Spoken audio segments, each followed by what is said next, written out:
इस गैप को यहाँ पे क्या बोला जाएगा बच्चों? इसको कहा जाएगा आपका डिफ्लेशनरी गैप। क्या कहा जाएगा? Deflationary gap. आते हैं अपने दूसरे डायग्राम पे, यहाँ पे भी कोई गैप नज़र आ रहा है क्या आपको? यहाँ पर भी कोई गैप नज़र आ रहा है? बिल्कुल आ रहा है। इसको मैंने पूरे लाइन ड्रॉ नहीं की है यहाँ पे आपके लिए। मैं पहले लाइन ड्रॉ कर लेती हूँ, यहाँ से लेके यहाँ तक का जो गैप है आपका, ठीक है? 1 सेकंड, इसको इरेज़ करते हैं पहले।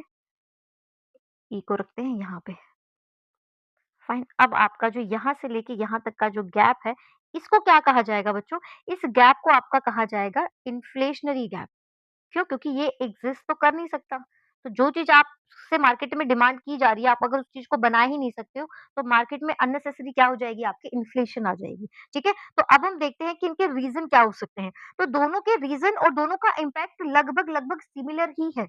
लगभग आपका जो यहाँ पे इम्पैक्ट रहेगा वो सिमिलर ही है। तो ध्यान से सुनिएगा, मैं इसीलिए इन दोनों को जो है पैरेलल आप लोगों के लिए बना रही हूँ ताकि एक ही बार में आपके काफ़ी सारे टॉपिक जो है वो क्लियर हो। और देखिए आपके जितने भी एक्सपेंडिचर्स होते हैं, देखिए डेफिशिएंट डिमांड के देखिए सबसे पहले रीज़न हो सकता है कि जब कंज्यूमर जो है वो डिमांड नहीं कर रहे हों, तो आपको पता है मैंने आपको ऊपर बताया था कि एग्रीगेट डिमांड के यहाँ पे 4 कंपोनेंट होते हैं।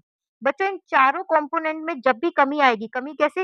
लोग कंजम्पशन नहीं करना चाहते, गवर्नमेंट यहाँ पे इन्वेस्टमेंट नहीं करना चाहती, बिज़नेस सेक्टर यहाँ पे इन्वेस्टमेंट नहीं करना चाहता, या एक्सपोर्ट नहीं हो रहा है या इम्पोर्ट बहुत ज़्यादा हो रहे हैं। यही पाँचों आपके रीज़न रहेंगे कि आपकी जो डिमांड है वो यहाँ पे कम क्यों है। तो क्या-क्या रीज़न हमारे पास आते हैं? क्या-क्या रीज़न आता है? पहला रीज़न कि आपकी कंज़म्पशन एक्सपेंडिचर जो है, वो आपका यहाँ पे डिक्रीज़ हो रहा है। वो आपका यहाँ पे क्या हो रहा है? डिक्रीज़ हो रहा है। और आपको इसको इस तरीके से नहीं लिखना होता, इसको हम लिखते हैं प्रोपेंसिटी टू कंज़्यूम जो है वो बहुत कम है। प्रोपेंसिटी टू कंज्यूम जो है वो बहुत ही कम है, ठीक है? इसी को बोलते हैं कि आप प्रोपेंसिटी का टॉपिक हम अलग से वीडियो में डिस्कस करेंगे। अभी के लिए आप समझिए कि कंजम्पशन एक्सपेंडिचर अगर आपका कम होता है, उसको हम बोलते हैं प्रोपेंसिटी टू कंज्यूम जो है वो यहाँ पे बहुत कम है। सेकंड रीज़न क्या होगा? सेकंड रीज़न ये होगा कि हो सकता है कि आपकी इकोनॉमी में टैक्सेस बढ़ गए हों। क्या बढ़ गए हों? टैक्सेस बहुत ज़्यादा बढ़ गए हों। अगर आपके टैक्सेस बढ़ते हैं तो आपको भी पता है कि आप कंज़म्पशन नहीं कर पाओगे, तो एक तरीके से ये रीज़न ही बता रहे हैं। थर्ड क्या हो सकता है? कि गवर्नमेंट जो है वो अपना एक्सपेंडिचर यहाँ पे कंटीन्यूअसली कम करती जा रही है। हर साल जो बजट पास हो रहा है, वो कम अमाउंट का यहाँ पे पास हो रहा होगा, ठीक है? या फिर जो लोग हैं बिज़नेस सेक्टर के वो इन्वेस्टमेंट एक्सपेंडिचर इकोनॉमी में नहीं कर रहे हैं, वो यहाँ पे कम होता जा रहा है।